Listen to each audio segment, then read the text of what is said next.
Hi, good morning. My name is Dana. I'm a freshman. I'd like to tell you about a special program happening here at Harvard next week. My grandfather, who's a Holocaust survivor, is coming to give an account of his experiences. I think it'll be a really special opportunity to hear a moving account, a personal account of history. He has spoken at other illustrious universities, at the UN. His story is quite incredible. The event will take place at 7:30 in Memorial Church a week from today, Tuesday, March 18th. For more information, you can find the Facebook event. It's called Surviving Auschwitz, a Holocaust Survivor's Story. You could just check Holocaust under the Harvard Network. And it would be great if you could come. So any questions, please find me. My name is Dana, or send me a message. I was the creator of the event. Thank you. Thank you, Tal. Bye.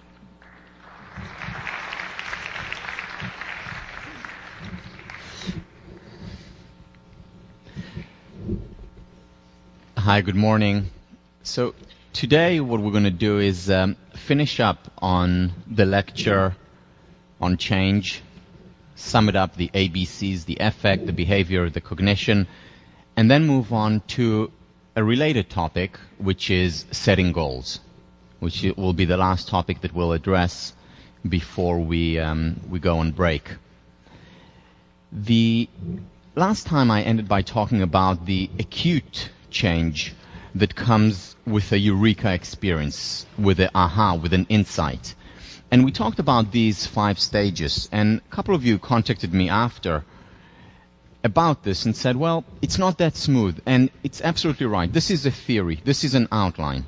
When you come up with ideas, when you generate a course, when you write a paper, or write a thesis, some of you are thesis writers, what you do is very often mix them. So you have preparation, and then you write a little bit, and then you take a break, and then you have an insight, and then you go back to more preparation, and on and on. This is just a general outline, which is useful in a few ways. First of all, it is useful in that we can understand by looking at it that there is no quick fix. None of the great creative artists, scientists, business people in history created in a vacuum. Initially, they became experts in their field. They worked hard. They immersed themselves in the material. So that's the first important element to remember. No shortcuts. We have to apply ourselves. Remember, the secret of success, it's not just think, imagine, believe. It also has to have the component of hard work as well as passion. So all the successful people, again, the best self-help books are biographies, good biographies that show you the process, not the 5 easy steps.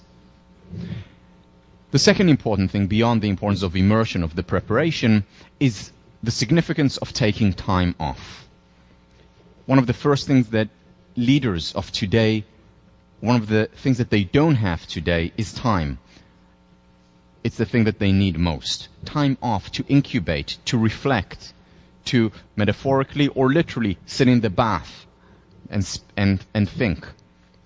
That's the incubation, the idle time stage. Remember J.P. Morgan's quote, I can do a year's work in 9 months, but not in 12. And that's when the eureka comes. That's when the good ideas come. It's actually after a good night's sleep. It's after we do nothing for a while. It's when we're in the shower.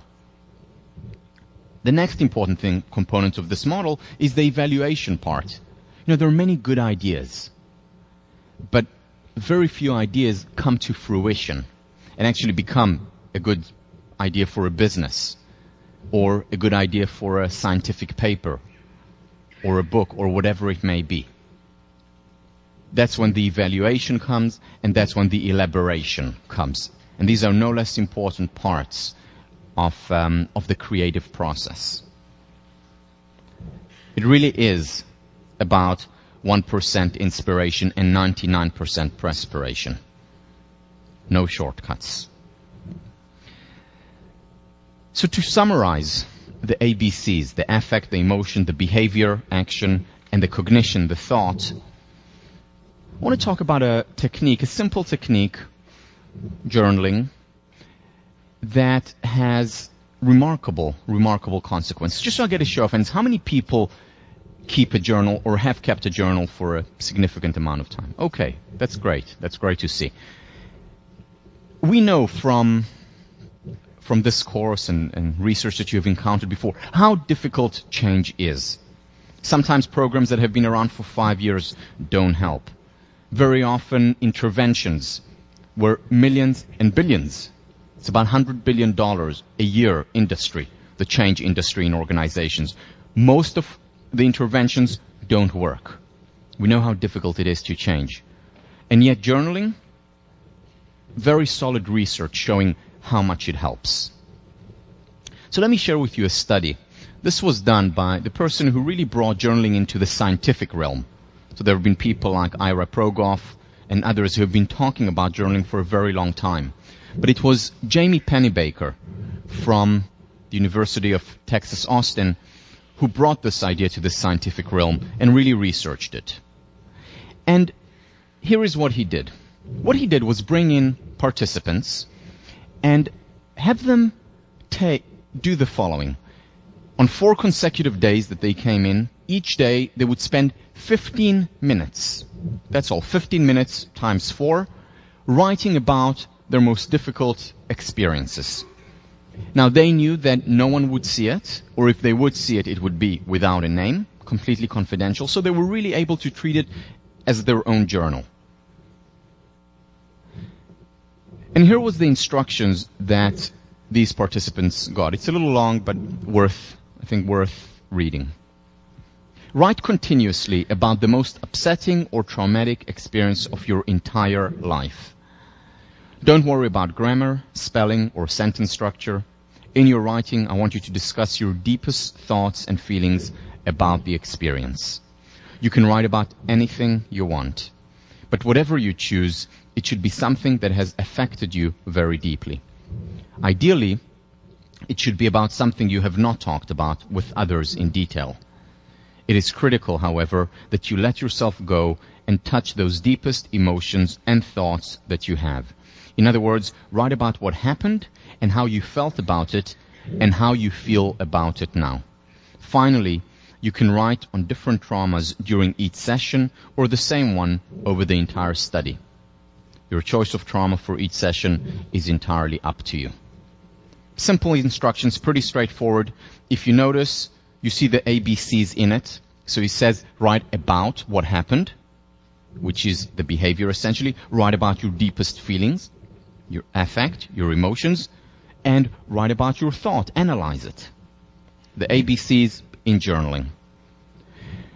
So when he did this study, initially, and the results came in, because one of the first things that he looked at was their anxiety levels. When the results came in, disappointment. In fact, thinking of stopping the study because this is what he found. So if we have this graph, this would be anxiety level. This would be time. He had a control group, and the control group just wrote about anything that they wanted to write about, showed no change over time. So they started here, and they essentially straight line. The intervention group, the experimental group, after 4 days of writing about their most traumatic, most difficult experiences, they started at the same point. They were randomly divided. And then a rise in their anxiety. After each of the days and during the 4 days, rise in their levels of anxiety. And at this point, he was thinking of terminating the study. Very disappointed. Because he got it from personal experience. He knew that journaling helps him, and he knew other people who talk about it, who swear by journaling. But then, once the 4 days were over, during the 5th, especially starting 6th, 7th, and on days, this is what started to happen. Their anxiety levels went down. Not only did they reach the same level as before, they continued to go down. And the most important thing is that they stabilized below the previous level. They stabilized below the previous levels of anxiety. When he followed these participants over a longer period of time, up to a year.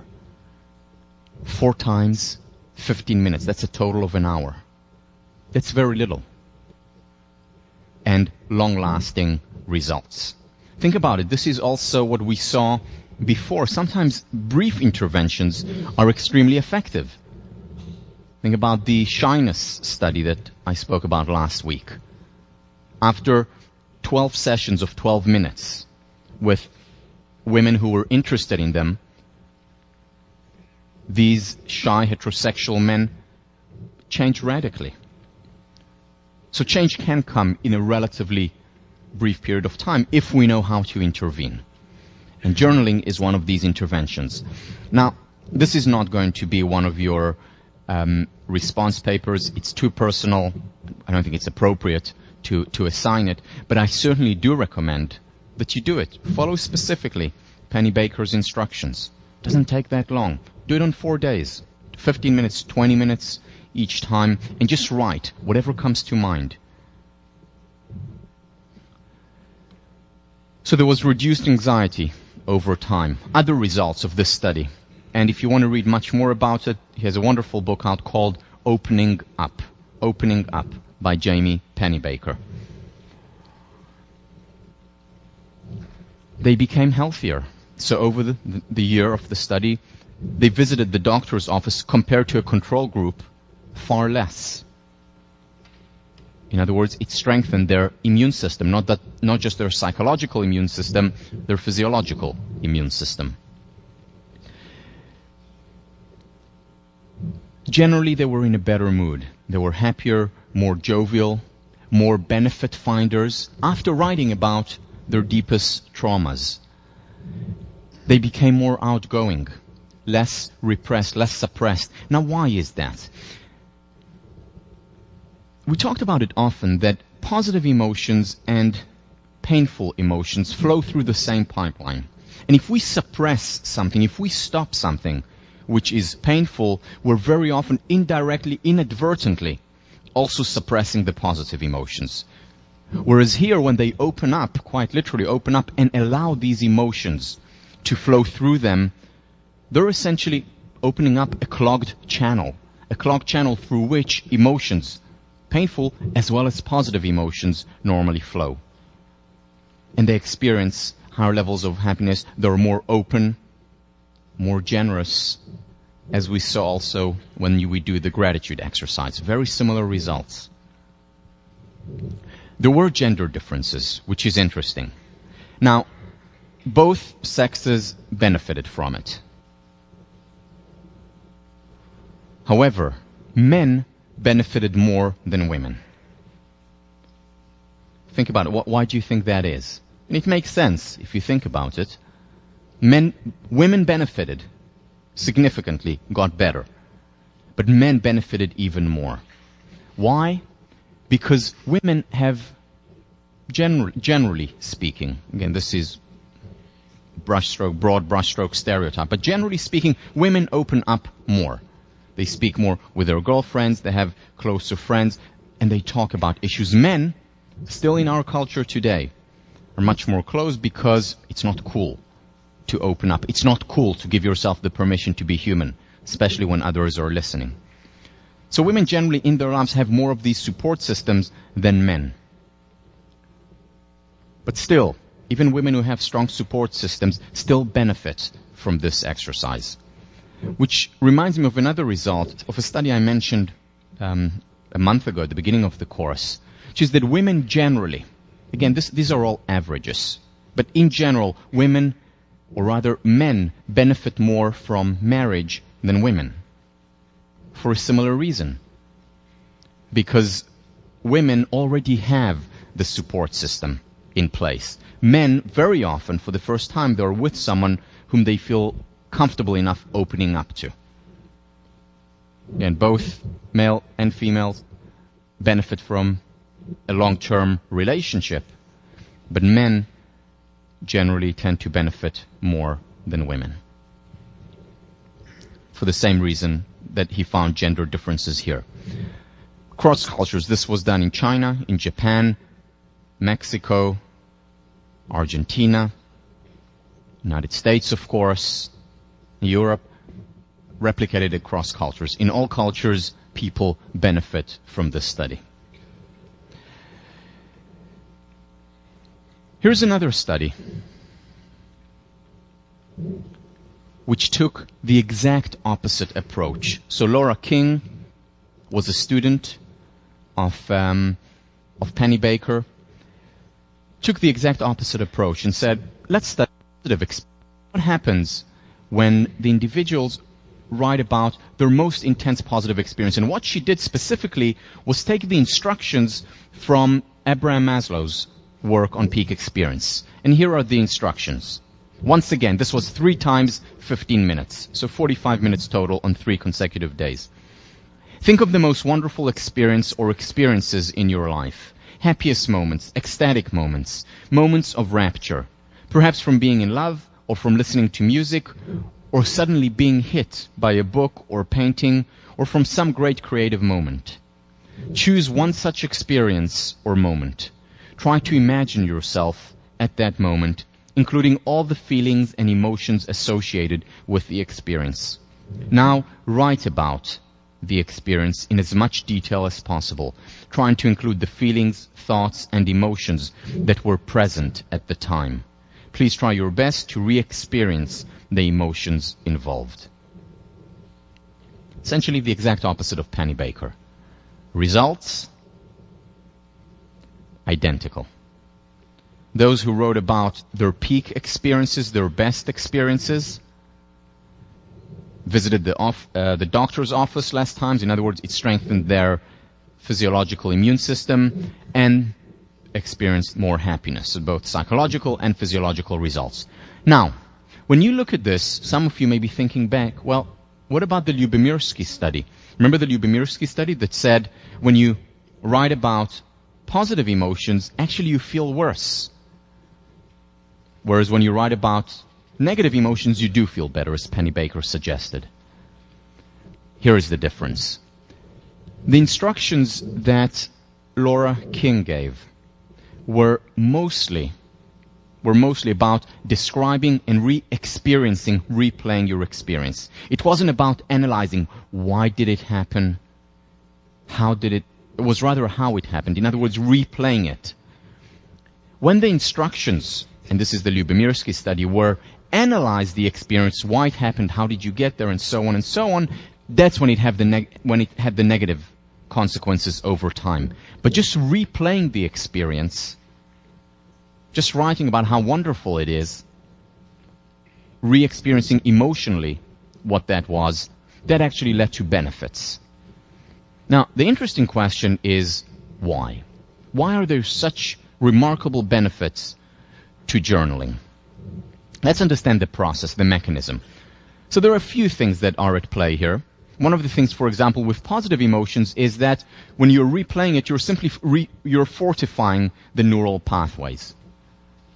You replay it, you imagine it again, and you make it more likely to happen again. Just like when you have a river, remember the analogy from 2 weeks ago, you have a river, and the more water goes through it, then the wider it becomes. And then the more water is likely to go into it. That's the self-reinforcing nature of change. So the first reason why writing, especially about painful emotions, but not just painful emotions, the reason why it helps is because of tension. We talked about ironic processing, Daniel Wagner's work from here. And what he talks about is that when we suppress a natural phenomenon, it often intensifies, be it thinking about a pink elephant, or be it suppressing painful emotions. And when we give ourselves the permission to be human, we're much more likely to release it, to let go, which is why therapy helps, which is why sharing with friends, opening up helps, which is why journaling helps. This is the whole idea of suppression or repression. The second thing that Penny Baker talks about is coherence. One of the things that he finds is that the individuals who benefit most, and he analyzes the text, confidentially of course, but he analyzes the text, the individuals who benefit most from this study are ones who introduced a lot of insight words or insight phrases, meaning By the third day, they're already writing, now I see that, or I understand that, or it just dawned on me that, or I realize that. Those who have many of these words or phrases in their writings are the ones who benefited most. In other words, they've created a sense of coherence out of the experience. They made sense out of something that perhaps before that was senseless.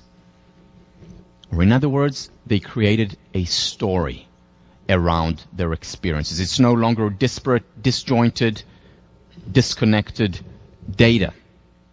Now it is a coherent whole. It's a story. Now I can deal with it.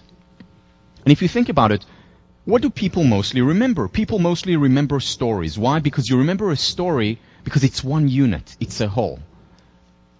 If I'd given you now a collection of, 100 random words, it would take you a very long time to commit it to memory. I mean, we all know, we all took the SATs. But if I tell you a story, you're much more likely to remember it. Maybe not word for word, but certainly the general ideas. Because we can hold it. We can grasp it because it has a sense of coherence. I can deal with it. I can handle it. As opposed to some disparate ideas, disjointed words. The exact same here. We want to feel that our lives have a sense of coherence, that we can make sense of them. Pennebaker.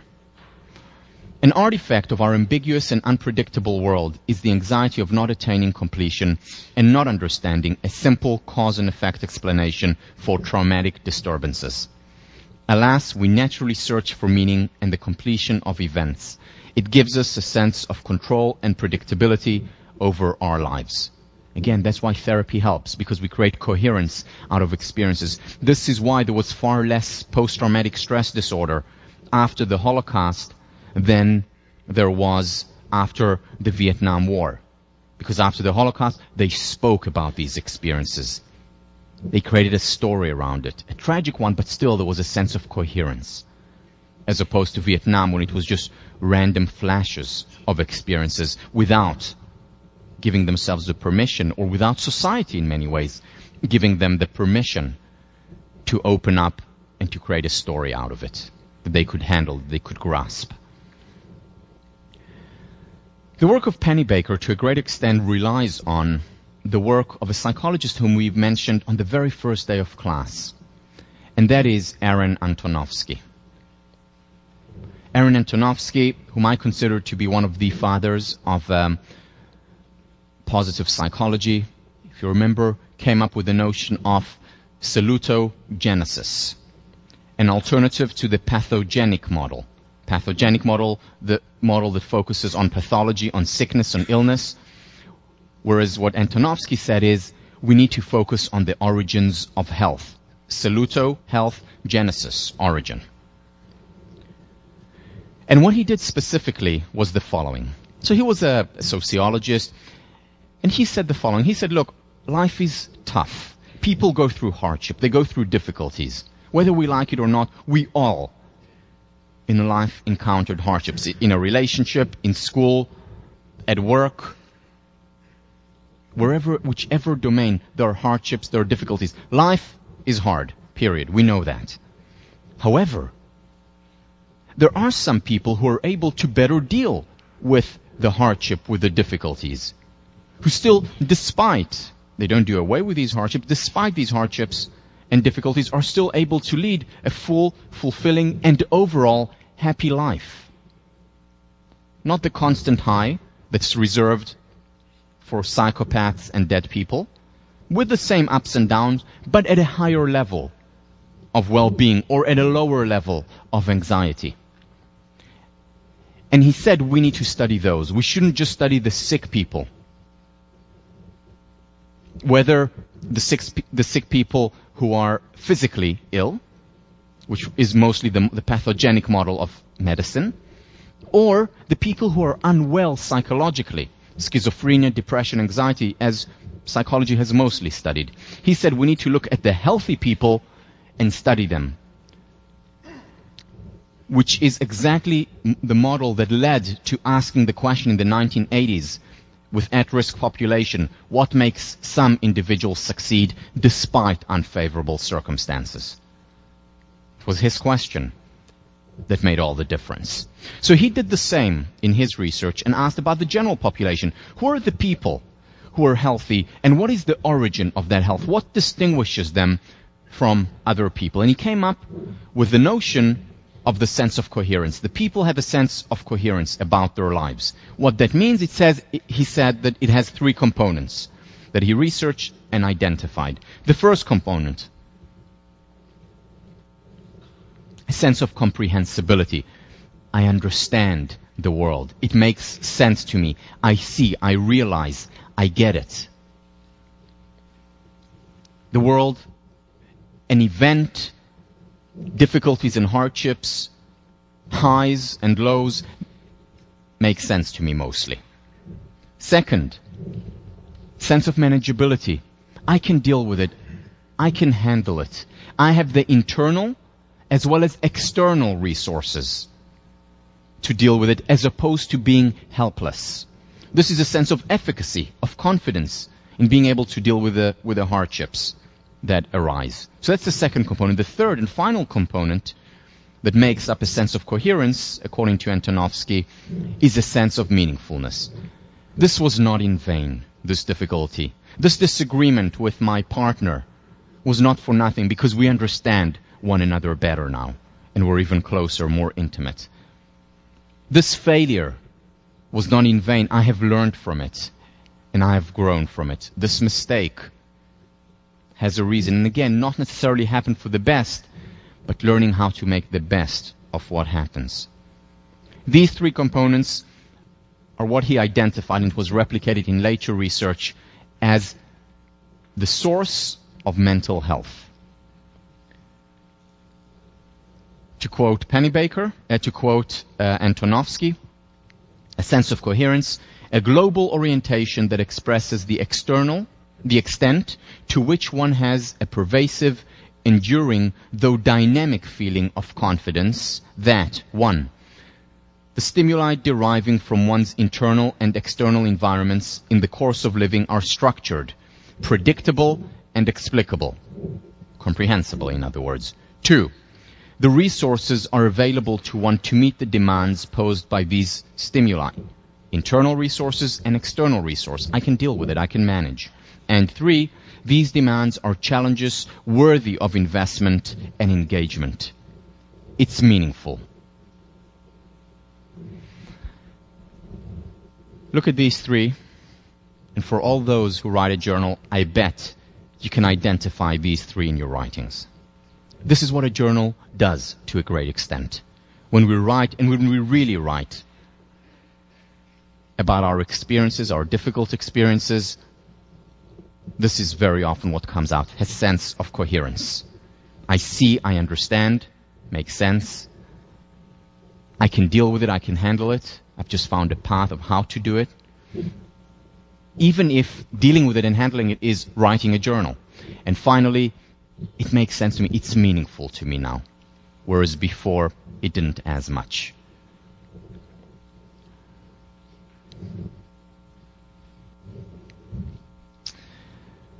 So if you don't have a journal and you don't journal, it is certainly something that I highly, highly recommend. Let me summarize the whole change lecture. The A, B, and the C. The three are interconnected. In fact, if we want real change to come about, they have to be interconnected. Why? Because habit is like a flood. And it's not enough if we just create a small nook or a cranny trying to create a new habit, because the flood will wash it away. What we need is the A, the B, and the C. Implement these changes in our lives. And they are interconnected. So let me give you an example. Let's say someone who has low self-esteem. Low self-esteem, the C, cognition, they don't think highly of themselves. Poor self-evaluation. When you don't think highly of yourself, you're much more likely to be enervated, to feel down, not to be motivated. And as a result of that, that is the affect, the emotion that you experience, not good feelings. As a result of that, we're much more likely to do nothing. In other words, the B is do nothing. Now, through self-perception theory, the behavior then affects my cognition. I'm doing nothing, I'm not dealing, I'm not coping, I'm avoiding. And that lowers my self-esteem even more, my evaluation of myself, the C, and that leads to even worse emotions, and so on and so on and so on in a downward spiral until, in some cases, we reach resignation, or in Marty Seligman's words, learned helplessness. Now think of someone who has high self-esteem, high levels of self-confidence. I believe in myself, I think I can do well. That leads to high levels of motivation. Remember what Marva Collins does, the model that we talked about under beliefs of self-fulfilling prophecies. That leads to high levels of motivation, strong emotions. I'm energized. And that in turn leads to more action. The B, the behaviors. Because I act more, I do more, I cope more, I put myself on the line more, I'm much more likely to have a more positive evaluation of myself, which leads to more positive emotions and on and on and on in an upward spiral. The spiral that Barbara Fredrickson talks about in the Broaden and Build, the spiral that Bandura talks about when he discusses self-efficacy. When we intervene, it's important to introduce, if possible, all three, and we can start anywhere. So let's take an example of someone with social phobia, someone who is afraid to be out there in front of people. One way to deal with it, let's begin with the A, the affect, the emotion. One way to deal with it is through medication that goes directly to our emotions. Another way of dealing with it is meditation, which also affects our emotions directly. Some people benefit more from one or from the other. Depends also how extreme the situation is. But that's the A, the affect. One way of dealing with the behavior is through what's called in cognitive behavioral therapy exposure, which is gradual exposure to the stimuli that create that phobia. So initially, I'll walk 10 yards out of my home. Initially, exposure through the imagination, and I include it under behavior because the mind doesn't know the difference between the imaginary and the real.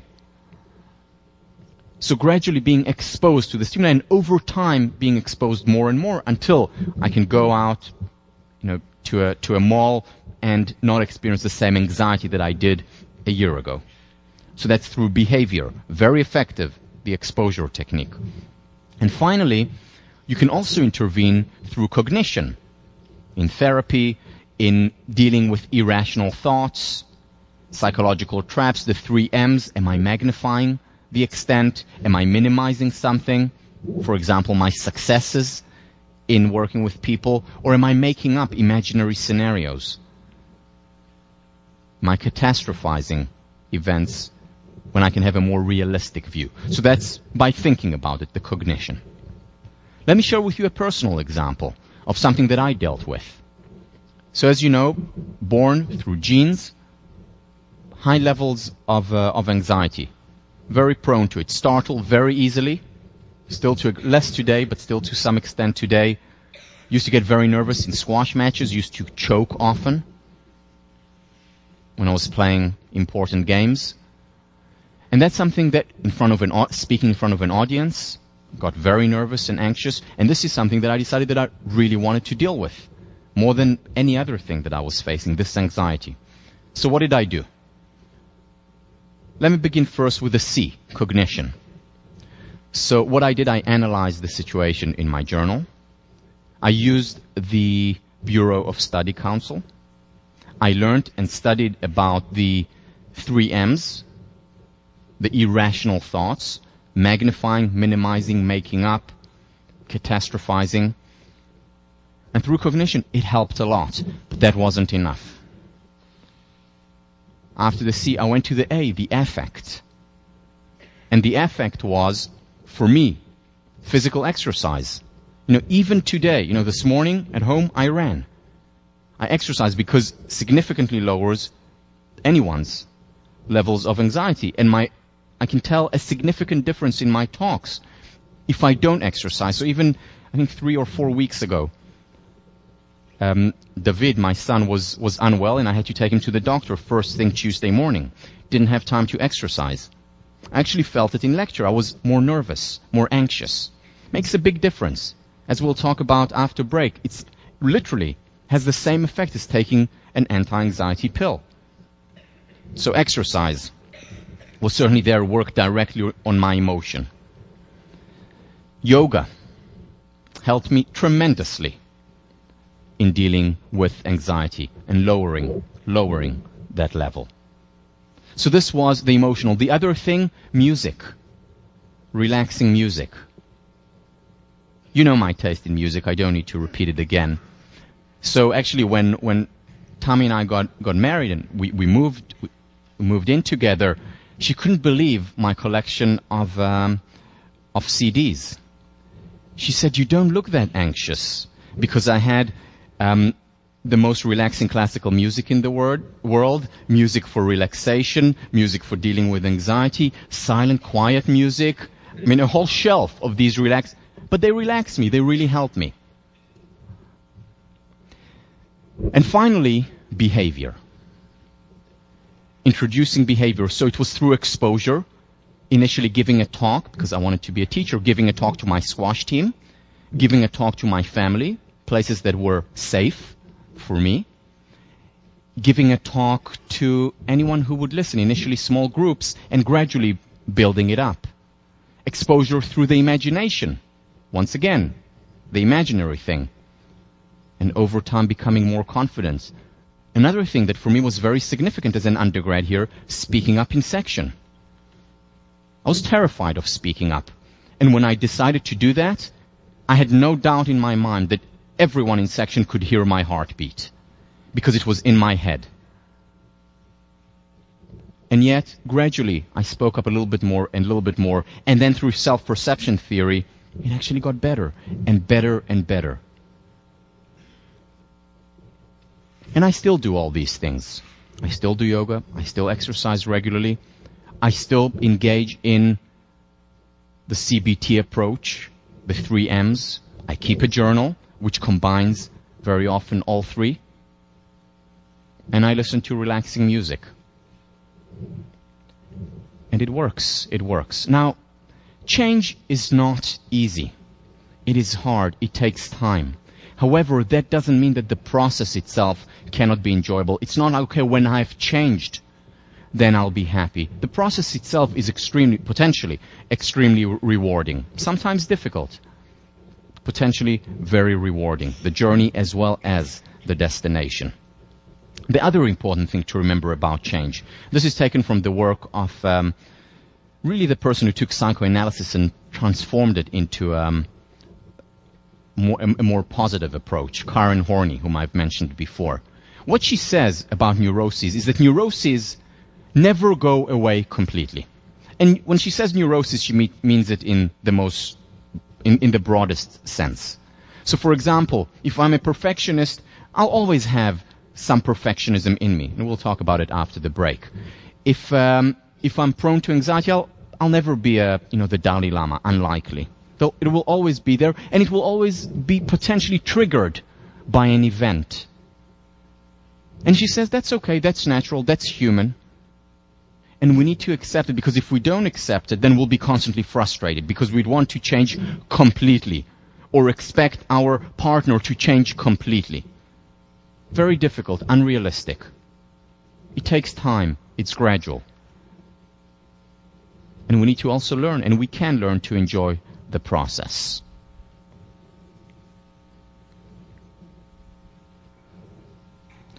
Henry David Thoreau, 1840s. I know of no more encouraging fact than the unquestionable ability of man to elevate his life by conscious endeavor. It is something to be able to paint a particular picture or to carve a statue, and so to make a few objects beautiful. But it is far more glorious to carve and paint the very atmosphere and medium through which we look, which morally we can do. To affect the quality of the day, that is the highest of arts. And again, it's the process, it's not the outcome that matters more. The outcome will lead to a spike, but very quickly we'll go back to our base level. It's the process of actually doing those activities, the A's, the B's, and the C's, that will lead to a happier, not perfect, not happiest, but happier life. Over time, it takes time to carve out like a statue, chipping away the excess stone, the limitations, and building a beautiful life. It is not only the highest of art, it is also, I would argue, a high science, and that is the science of psychology.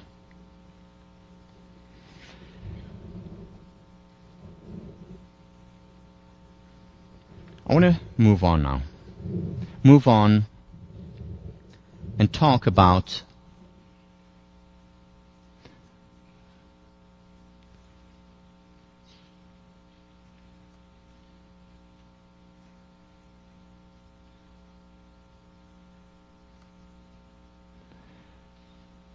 oops.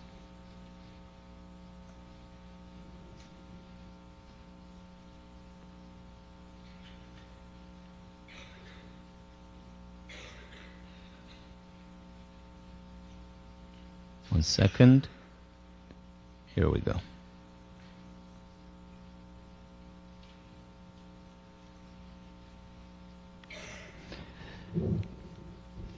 I want to talk about a topic that is related, very much related to the whole change.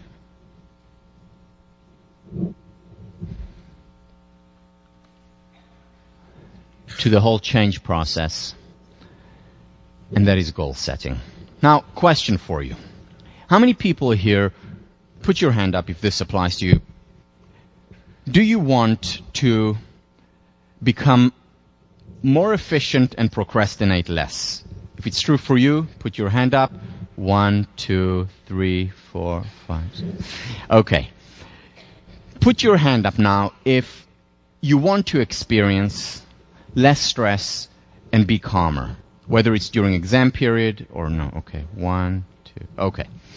Now, if you put your hand up for one of these questions, you should stay. If you put up your hand for both questions, you should not only stay, you should stay awake. Because what we're going to talk about over the next 2 classes is the importance of goals and how they can help us deal with stress, how they can help us deal with procrastination, how we can become more efficient. Not perfectly so. By the end of the 2 weeks, you're not going to be a well-oiled machine. You're just going to be a happier human being, which I think is a lot. So first of all, the topics that we'll talk about under goal setting.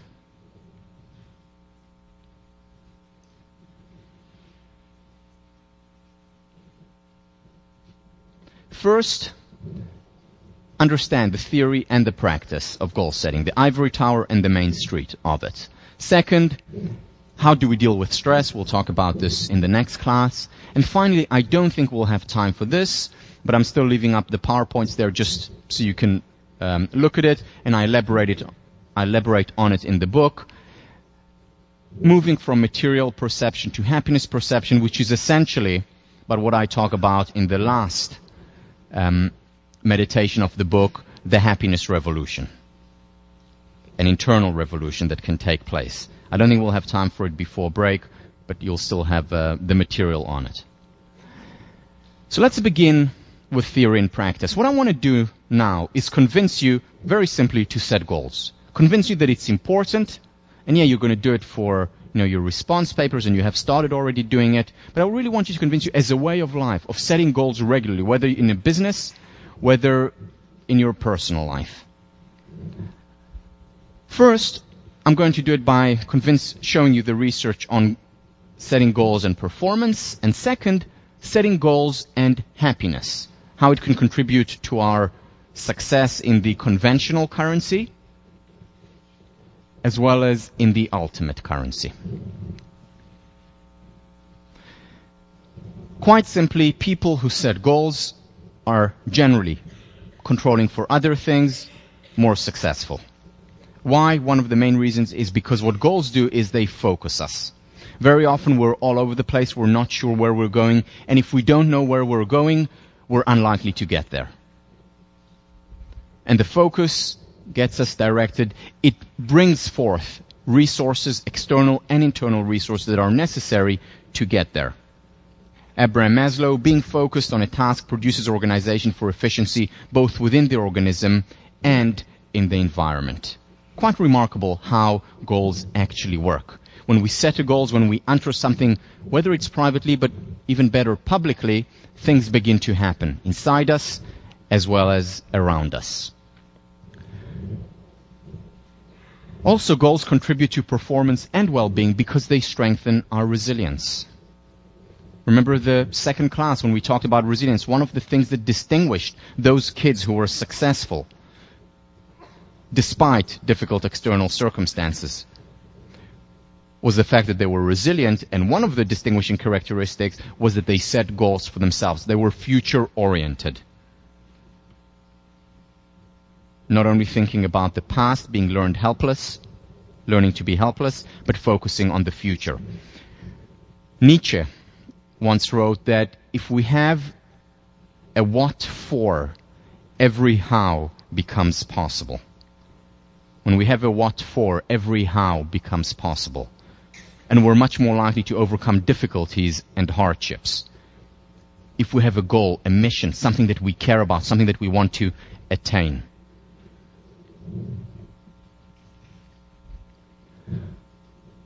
Goals make us more successful for the exact same reason that positive beliefs do. What we're doing with goals, we're declaring that we believe that we're going to get something. Roger Bannister said that he will break the 4-minute barrier. Thomas Edison said that by the 31st of December 1879, he will generate light from electricity. Setting goals makes it more likely to come true because our mind does not like when there is an inconsistency between what is inside and what is outside. It wants there to be a match.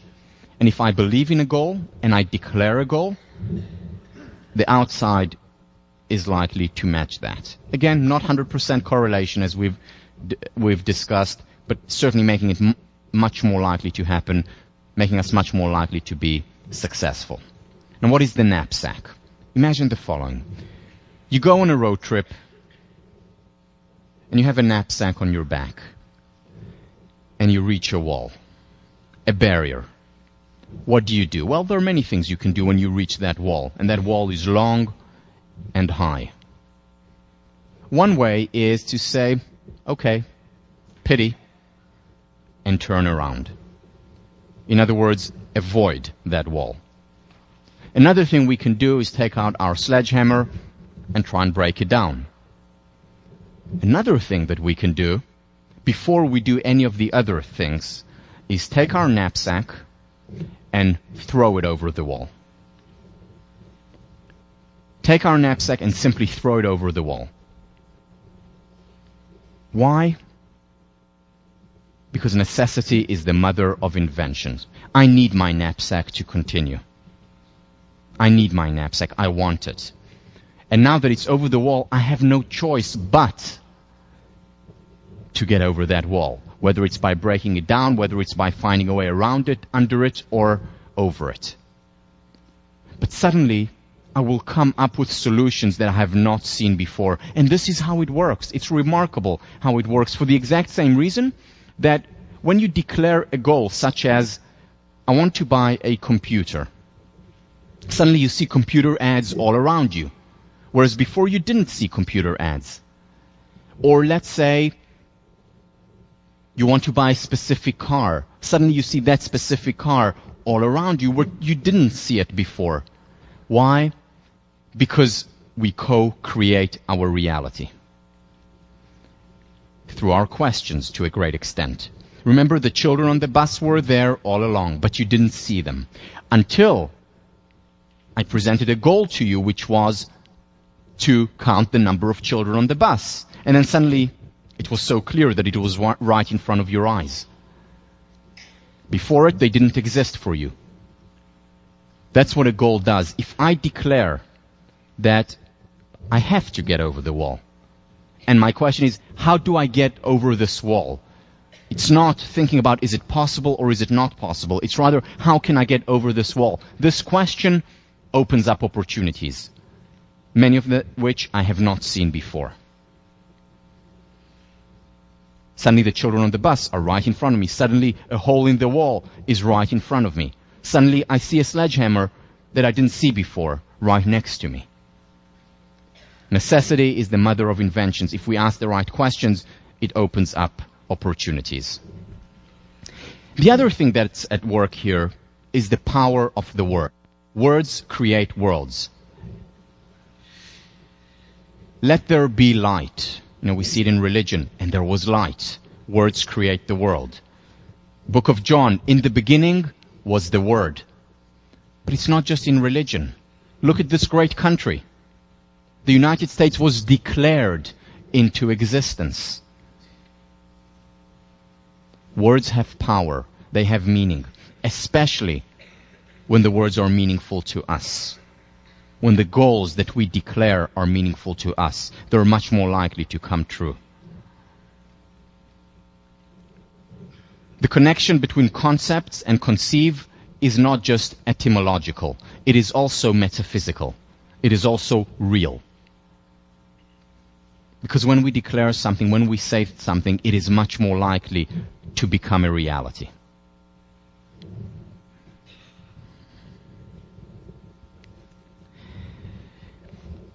What words do is essentially create an image in our mind, especially if we imagine the goal. It creates an image in our mind, and the mind doesn't know the difference between the imaginary and the real, and the mind wants consistency.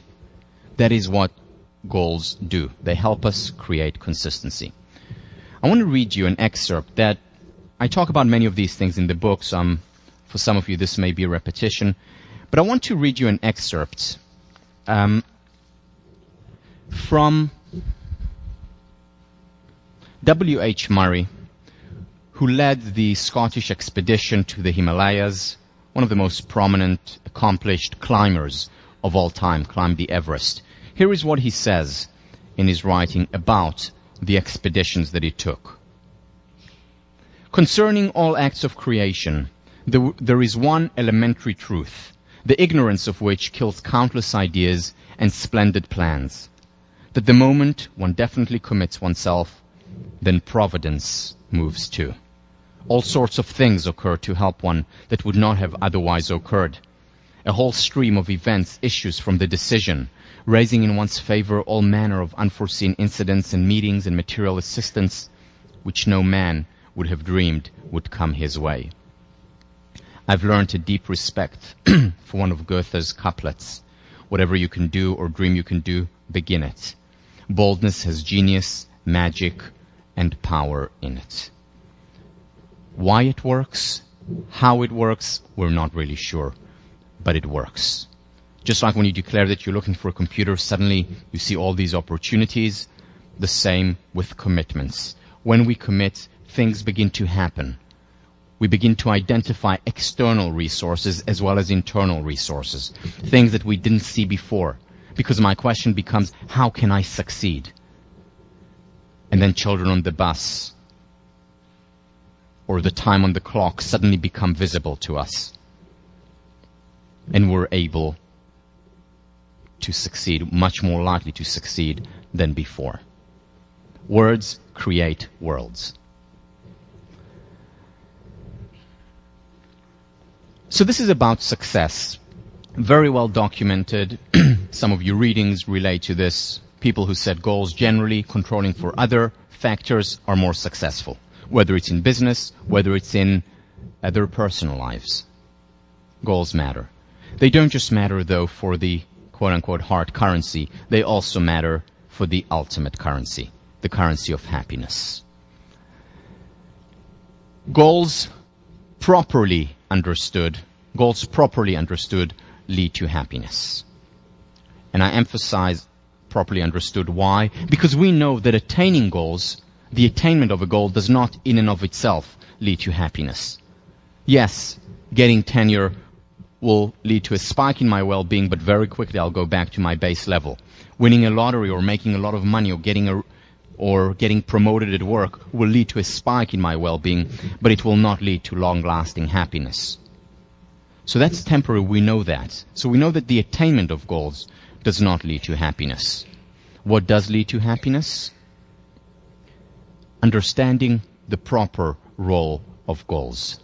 And understanding that it's not the attaining of a goal that leads to happiness, but the having of a goal that leads to happiness.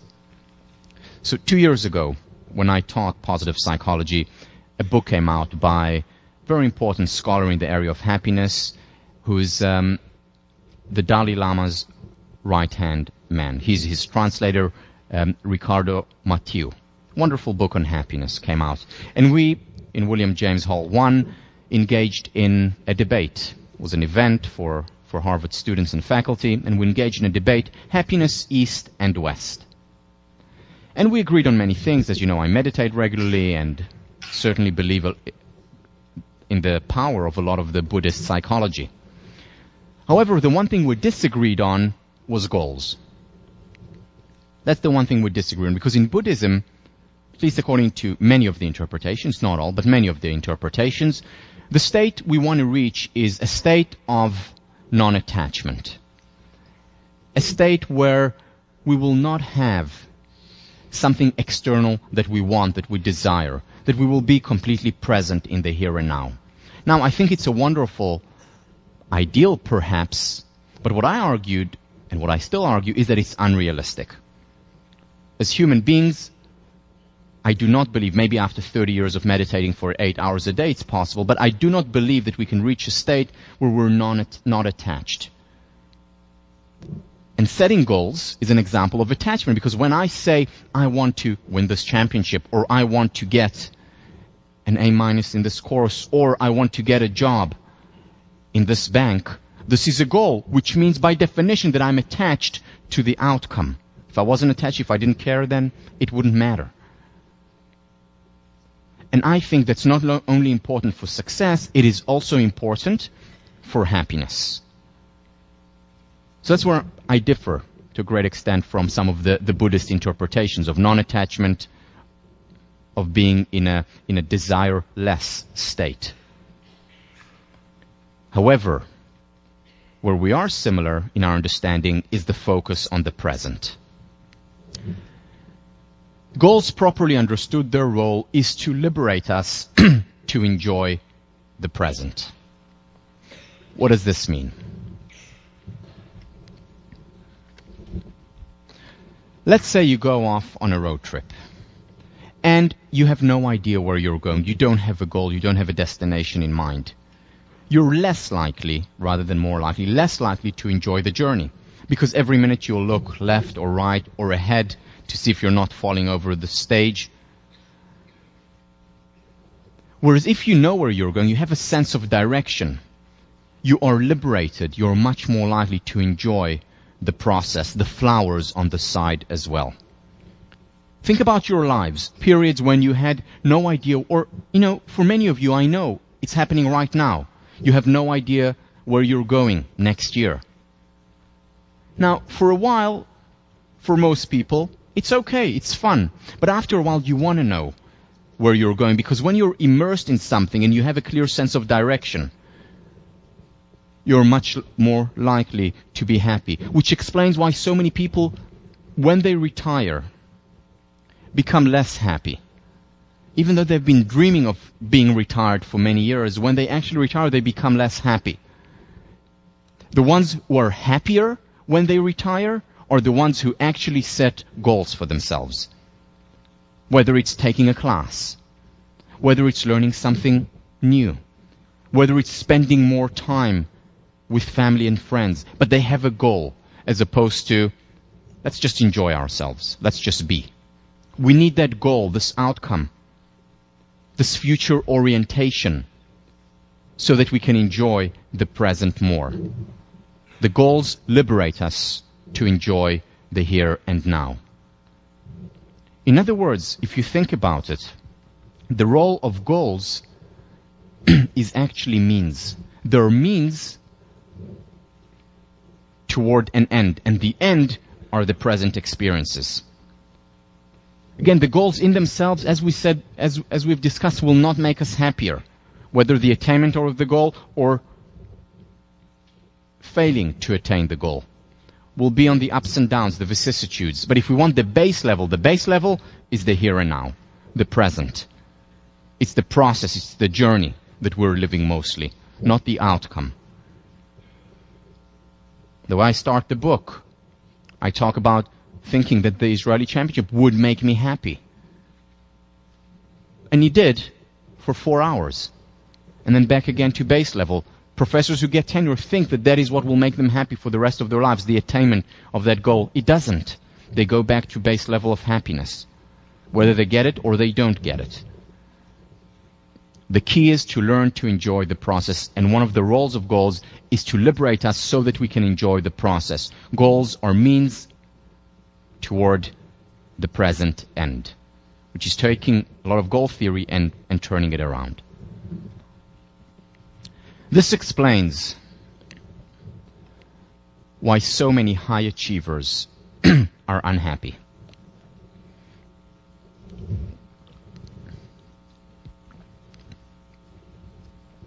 This explains why so many high achievers turn to drugs and to alcohol. And by the way, today even more so than in the past, or maybe today we know about it more than in the past. Going to rehab centers constantly, coming out and going back, and we ask ourselves, why? How could it be that those people who seemingly have it all, fame, fortune, beauty, anyone they want, the life that most people in the world dream about, how come they end up in a rehab center? How come they're unhappy? Here is the how come. You see, for years, when they climb up the ranks, when they have the dream of becoming a famous person, a person who is admired, revered, a person who can get anything or anyone almost they want, when they dream about it, they may be unhappy, but they're saying to themselves, okay, I'm unhappy now, but I'll be happy when I get there. And then they get there, and they realize that there is no there there. They think it will make them happy, but it doesn't. And that's when the real problems begin. Because that's when they begin to experience helplessness. That's when they become resigned. That's when they go into, on the hamburger model, that's when they go into the learned helplessness and the resignation and the nihilism. Because everyone has told them that once they make it, then they'll be happy. They've told themselves, once I make it, then I'll be happy. And they're not any happier for it. Yeah, initially when the fame begins, and when they start having things their way as they'd always dreamed, of course they're happier. But then they go back to their base level. And when they go to their base level, they're surprised, they're upset, they're disappointed, and more than anything, they're scared. Because what now?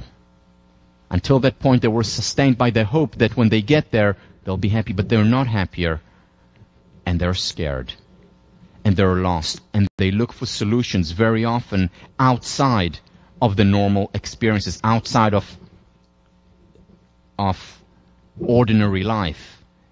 And where is that? That very often is with drugs and with alcohol, because that takes us out of our normal day-to-day ordinary lives, for good and ill.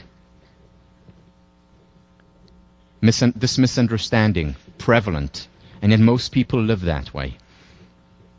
And they think, and this is why so many people go through a midlife crisis, for example. It's not the only reason, but it's one of the reasons. Because there are many people who are pretty accomplished, who have made it, and then they say, what now? Is this all there is to it? Yes, this is all there is to it. And the challenge is to identify the treasures of happiness that are embedded, that are there in the it, and they're all around us.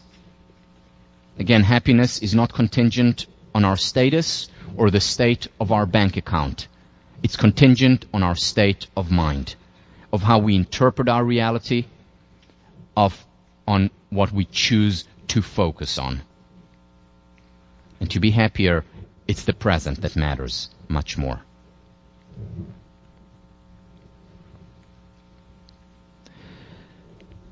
Quote from my book, "Happiness is not about making it to the peak of the mountain, nor is it about climbing aimlessly around the mountain.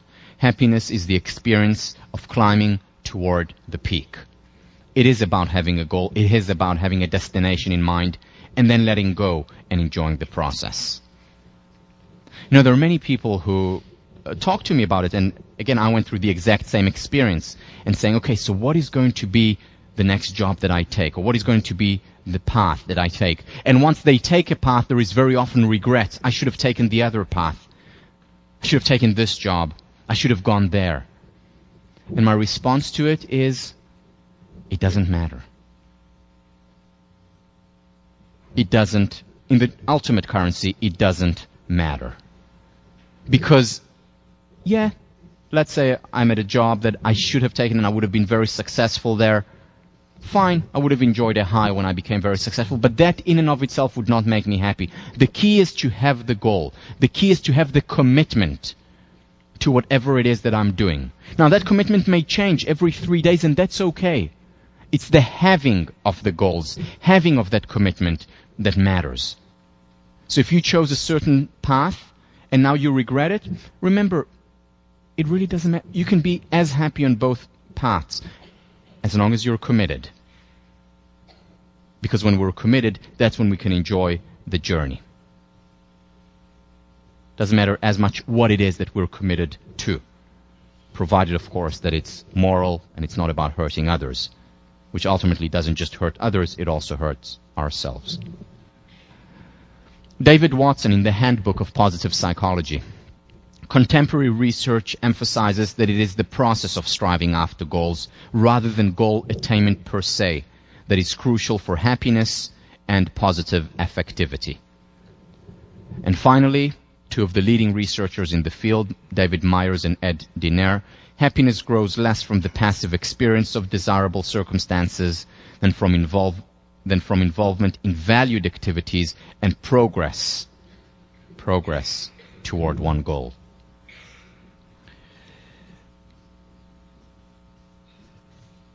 Here is a beautiful poem that I think captures by Gwendolyn Brooks. Live not for battles won, live not for the end of the song, live for the along.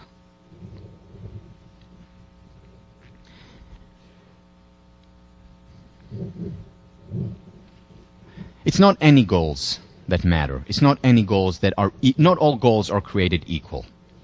And here is when we do get to a place where it's important to think about your goals. Yes, the commitment is the most important, but there are certain goals that are better than others. Self-concordant goals, very briefly because it's in your readings, are essentially goals that are aligned with your personal interests and values, things that you care about, doing things that are important to you. So, for example, doing pre-med because what you really, really want to be is a doctor and treat people. Studying economics because the market fascinates you and you want to engage in work that relates to it. You're passionate about it. Joining a student organization because you believe in their mission. Aligned with your personal interests, with your values, with your passion. These are goals that you choose freely, not goals that are imposed from the outside, whether it's by someone specific or specific people or by abstract society, and doing it out of a sense of obligation or duty. It's to do things that you care about deeply from within. In other words, these are things that you want to do or that you feel, that you perceive as things that you want to do rather than things that you have to do. My teacher, Ohad Kamin, when I graduated from college, and I was debating, I didn't know which direction to go, said to me the following. He said, here is the advice from a 50-year-old. He was 50 at the time. He said, identify the things that you can do And then, out of those, identify the things that you want to do. And list them down. Make a list, long or short, whatever it is. Now, out of the things that you want to do, identify those things that you really want to do. And then look at them. And out of those things, identify those that you really, really want to do, and then do them. One of the best advice that I got, very simple, but so important. And again, it's to take time aside and to think about those things. So what are my self-concordant goals? What is of interest to me? What is valuable to me? What am I passionate about? What do I want to, rather than feel that I have to do? And sometimes the answers are not easy answers. Sometimes the answers are not answers that I want to hear. And the implications, the ramifications of following that path may not be as pleasant initially, because it may mean going against the grain. It may mean doing something that yields difficulties from other people or from the environment. It may not be the most popular choice. Now, one of the things that I talk about in the book, and I think is such an important component of happiness, is spirituality. Now, the dictionary definition of spirituality is, one of the definitions is the real sense of significance of something. So if I see something as significant, as important, as meaningful, I'm having a spiritual experience, engaging in it. So what is significant to me? What is important to me? And the thing to keep in mind is that it doesn't matter what I choose, what direction I go in. If I choose something that is self-concordant, that is aligned with my personal goals and mission, I will lead a spiritual life. In fact, an investment banker who goes into investment banking for the right reasons, because he or she cares about this work, because they think it's important, because they enjoy it, because they love dealing with numbers and having the adrenaline rush. And yes, there are people who truly enjoy it. If they're going in it for the right reasons, they will lead a much more spiritual life than a monk who goes into the order for the wrong reasons. And of course, vice versa.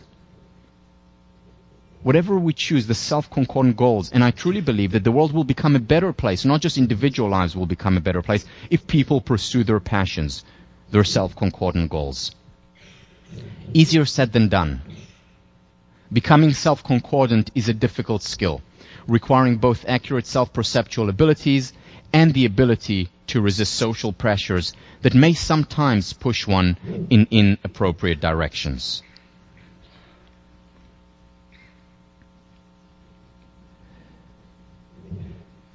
But we need to engage in these activities. Why?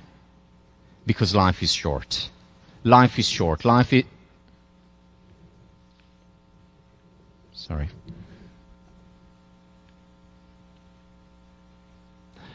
is too short to do what I have to do.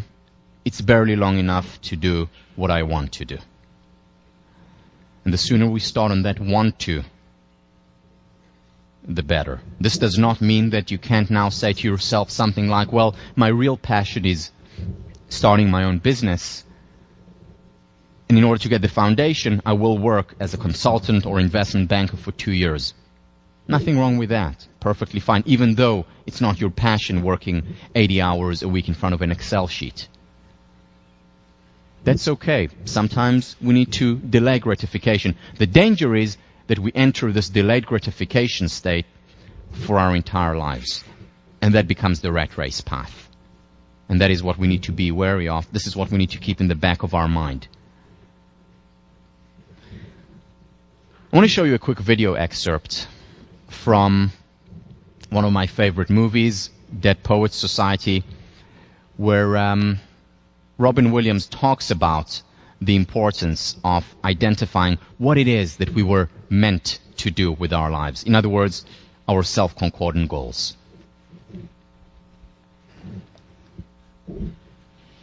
Spitz, you open your hymn notes, page 542. Read the first stanza of the poem you find there. The versions to make much of time? Yes. That's the one. Somewhat appropriate, isn't it? Gather ye rosebuds while ye may, old time is still a-flying, and this same flower that smiles today, tomorrow will be dying. Thank you, Mr. Pitts. Gather ye rosebuds while ye may. The Latin term for that sentiment is carpe diem. Now, who knows what that means? Carpe diem. That's to seize the day. Very good, Mr. Meeks. Meeks. Another unusual name. Seize the day. Gather ye rosebuds while ye may. Why does the writer use these lines? Because he's in a hurry. No. Ding! Thanks for playing anyway. Because we are food for worms, lads. Because believe it or not, each and every one of us in this room is one day going to stop breathing, turn cold, and die. I'd like you to step forward over here and peruse some of the faces from the past. You've walked past them many times. I don't think you've really looked at them.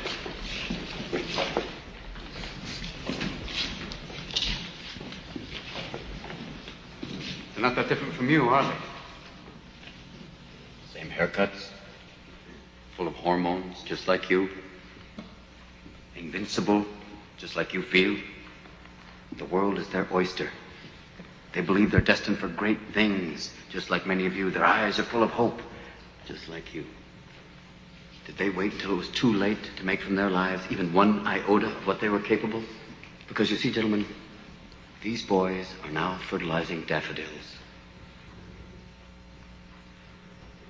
If you listen real close, you can hear them whisper their legacy to you. Go on, lean in. Listen. You hear it?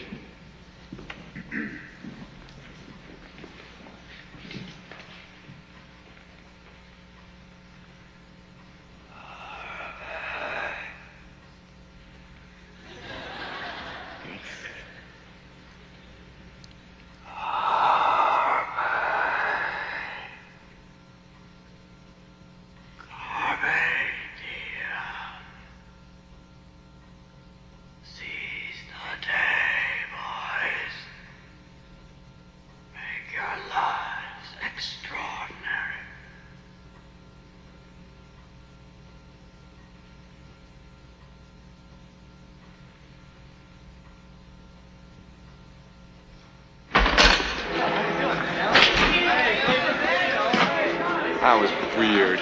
But different. Spooky, if you ask me. You don't test us on that stuff? Oh, come on, Cameron. Don't you get anything?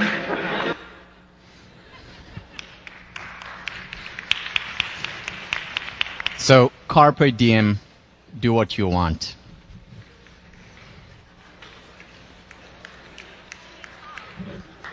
Yeah.